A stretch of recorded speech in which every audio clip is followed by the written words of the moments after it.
प्रणाम। मैं राम बंधु तिवारी और आप देख रहे हैं कार्यक्रम खबरों का कतरंग। बिहार चुनाव से खबरों का गहराई से विश्लेषण। आज के खबरों में है मोकामा के हिंसा से लेकर प्रियंका गांधी की रैली, एनडीए महागठबंधन के घोषणा पत्रों की टक्कर और नेताओं के तीखे बयान तक। तो चलिए जानते हैं बिहार के सियासत में क्या क्या पक रहा है और उसके मायने क्या है।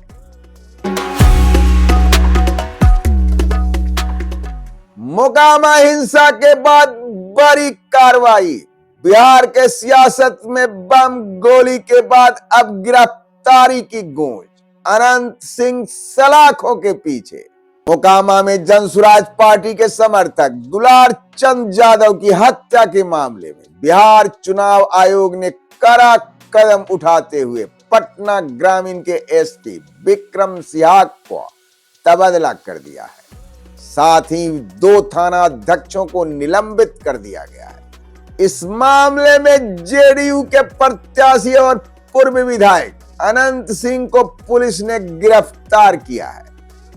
यह कार्रवाई चुनाव क्षेत्र में शांति बनाए रखने और हिंसा रोकने के लिए की गई है। यह घटना अब केवल कानूनी मामला नहीं रह गई है, बल्कि बिहार विधानसभा चुनाव की सबसे बड़ी राजनीतिक कहानी बन चुकी है। जनसुराज पार्टी इसे राजनीतिक हिंसा और सत्ता के दमन के रूप में प्रस्तुत कर रही है।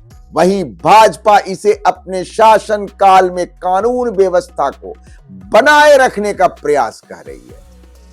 चुनाव आयोग का यह त्वरित और सख्त कार्रवाई का कदम यह स्पष्ट करता है कि इस बार चुनाव में किसी भी तरह का हिंसा बर्दाश्त नहीं की जाएगी। इसने बिहार चुनाव की राजनीतिक परिस्थितियों को और संवेदनशील बना दिया है, जहां कानून व्यवस्था, चुनावी शांति और राजनीतिक दांवपेच महत्वपूर्ण भूमिका निभा रहे हैं।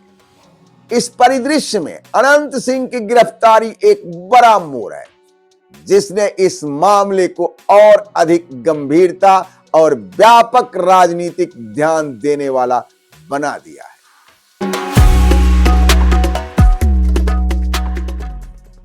प्रियंका गांधी का हल्ला बोल, डबल इंजन दिल्ली से चलता है। फहमी में मत होना, कोई डबल इंजन नहीं है, एक सिंगल इंजन है इनका और दिल्ली से चलता है।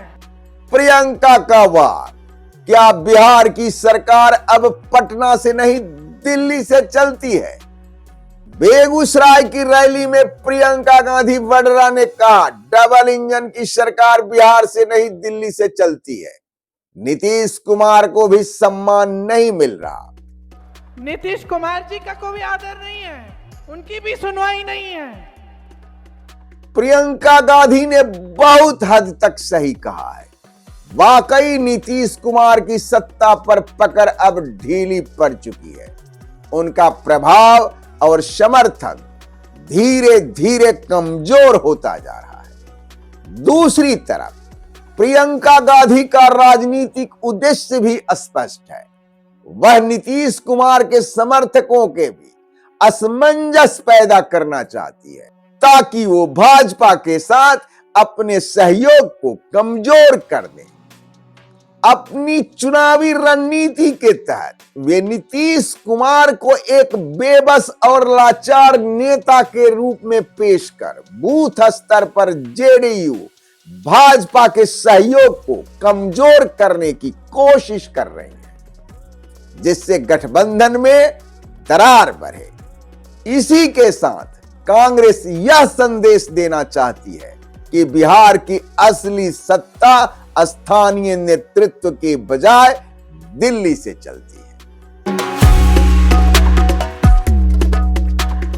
अमित शाह की चेतावनी, जंगल राज लौटेगा अगर आरजेडी आई। अमित शाह का डर या दावा, बिहार के मतदाता फिर सुन रहे हैं जंगल राज की गूंज। गोपालगंज की रैली में खराब मौसम के कारण वर्चुअल रूप से बोलते हुए अमित शाह ने कहा, यह चुनाव बिहार के भविष्य का फैसला करेगा। अगर आरजेडी लौट आई तो जंगल राज वापस आएगा। भाजपा एक बार फिर पुराने जंगल राज के डर को जगा रही है, क्योंकि यह रणनीति 2005 से अब तक पार्टी के लिए काफी कारगर रही है। हालांकि इस बार मुकाबला सिर्फ सीधा नहीं बल्कि भावनात्मक और वैचारिक भी है। युवाओं के बीच जंगल राज बनाम रोजगार राज की टक्कर स्पष्ट रूप से दिख रही है। अब उनके लिए रोजगार, पलायन, शिक्षा और स्वास्थ्य जैसे मुद्दे अहम बन चुके हैं। भले ही जनसुराज पार्टी को संगठनात्मक कमजोर होने से ज्यादा राजनीतिक भागीदारी नहीं मिले, लेकिन उसने जनता को राजनीतिक रूप से जागरूक जरूर कर दिया है। तेजस्वी यादव ने मोकामा हिंसा को लोकतंत्र के लिए शर्मनाक बताया। उन्होंने बताया कि जेडीयू का उम्मीदवार 40 गाड़ियों के साथ हथियार लेकर घूम रहा था। आखिर चुनाव आयोग और प्रशासन क्या कर रहे हैं? तेजस्वी ने मोकामा केस को कानून व्यवस्था बनाम लोकतंत्र का प्रतीक बना दिया है। यह बयान उन्हें संवेदनशील विपक्षी नेता की छवि देता है और जनसुराज के साथ परोक्ष सहानुभूति भी जोड़ता है।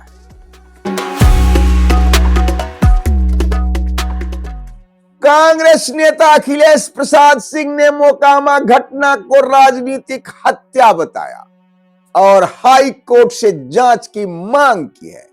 यह मांग विपक्षी खेमे की साझा रणनीति का हिस्सा है, जिससे सत्ता के खिलाफ राज्य मशीनरी के दुरुपयोग का मुद्दा उभरे। इससे महागठबंधन और जनसुराज दोनों को राजनीतिक ऑक्सीजन मिल सकती है।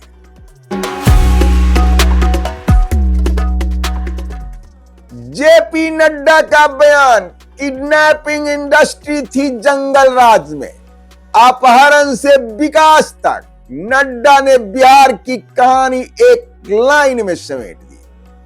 भाजपा अध्यक्ष जेपी नड्डा ने कहा, कभी अपहरण उद्योग था, अब विकास उद्योग है। एनडीए का शासन चमक का प्रतीक है। दरअसल जेपी नड्डा भी लालू यादव के शासन काल का भय मतदाताओं को दिखाना चाहते हैं, कारण कि यह बयान भाजपा के क्लासिक चुनावी नैरेटिव को दोहराता है। लेकिन सवाल यह है कि 25 साल बाद जनता वही पुराना डर सुनना चाहती है या अब नया सवाल, बेरोजगारी, शिक्षा और पलायन उठाना चाहती है? जनता का असली टेस्ट अब होना है। एनडीए बना महागठबंधन, वादों का महासंग्राम। एक ओर विकास संकल्प, दूसरी ओर तेजस्वी प्रण।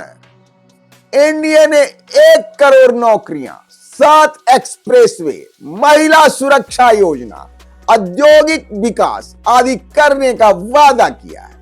वहीं महागठबंधन हर घर सरकारी नौकरियां, स्किल सर्वे, परीक्षा लीक विरोधी कानून, शराबबंदी पर पुनर्विचार आदि की बातें कर जनता को लुभा रही है। दोनों गठबंधन भविष्य के सपने दिखा रहे हैं, लेकिन इन वादों की लड़ाई के बीच युवाओं के मन में यह सवाल भी उठ रहा है कि ये वादे कितने सच्चे और असली हैं। साथ ही सवाल यह भी है कि पिछले 20 सालों में सत्ता में मौजूद दल को इन परियोजनाओं और मुद्दों का ख्याल क्यों नहीं आया? बृंदा करात का हमला, एनडीए की राजनीति नकारात्मक है। लेफ्ट ने खोला मोर्चा, बोली एनडीए की झोली में बस आरोप और प्रचार।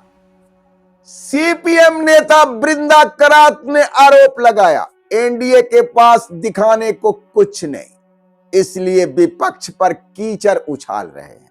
लेफ्ट पार्टियां चुनाव में ज्यादा सीटें नहीं जीत सकती, लेकिन वे महागठबंधन के सोच को मजबूत जरूर करती है।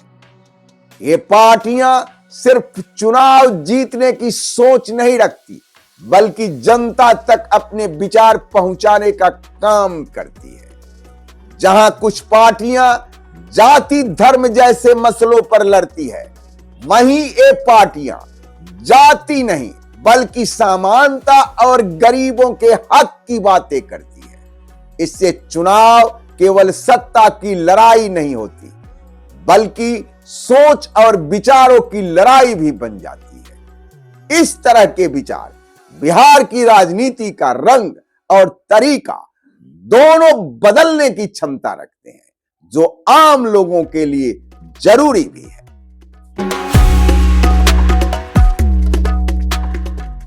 सम्राट चौधरी फिर फंसे उम्र विवाद में, कांग्रेस ने ठोका नया आरोप।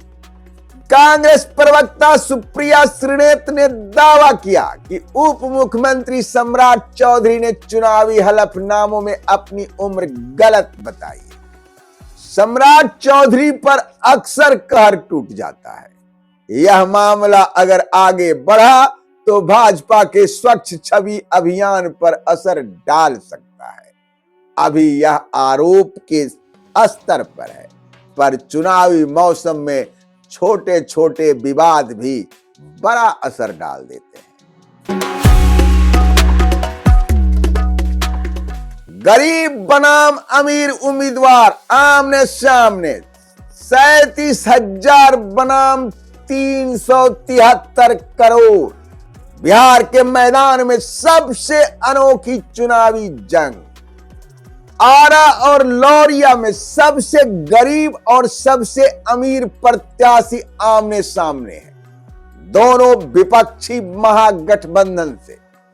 आरा विधानसभा क्षेत्र से महागठबंधन के सीपीआई एमएल उम्मीदवार कयामुद्दीन अंसारी बिहार के सबसे गरीब उम्मीदवार माने जाते हैं, जिनके पास केवल 37,000 की संपत्ति है। वे पिछड़े और गरीब परिवार से आते हैं और जनता की ताकत से चुनाव जीतने का दावा करते हैं।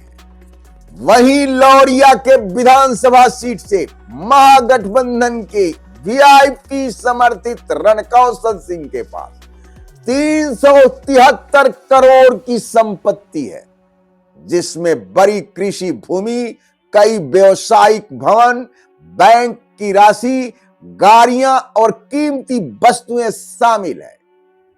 यह स्थिति वर्ग संघर्ष की छवि साफ करती है, जहां गरीब और अमीर दोनों वर्ग अपने अपने मुद्दों के साथ चुनावी लड़ाई लड़ सकते हैं। बिहार की राजनीति अब जाति या धर्म से ज्यादा पहचान और संघर्ष पर केंद्रित होती जा रही है। तो दोस्तों, यह था आज का खबरों का कतरन, जहां एक ओर मोकामा की गोलीबारी से लोकतंत्र की आवाज दबी, तो दूसरी ओर प्रियंका गांधी और अमित शाह के भाषणों ने बिहार की सियासत में नई जान फूंक दी। अगर आपको यह विश्लेषण पसंद आया हो तो कृपया इसे लाइक शेयर जरूर करें, और हां, चैनल को सब्सक्राइब करना ना भूलें।